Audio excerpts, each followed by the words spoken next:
Okay, I already we say made some uh, relief cuts so I can chisel this out. Let's just doing this by hand. I don't have a big enough bandsaw to rip through all of this stuff, so doing it by hand.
Okay, so I got one last piece to get off of here.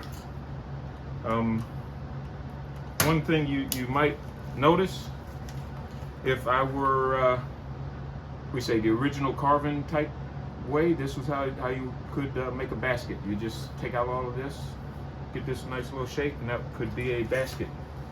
So that's one way of doing things, and you just have to improvise and make whatever you need. So that's just how I'm doing this, and I'm just clamp my wood down like that for now. That's just the fun of doing it by hand.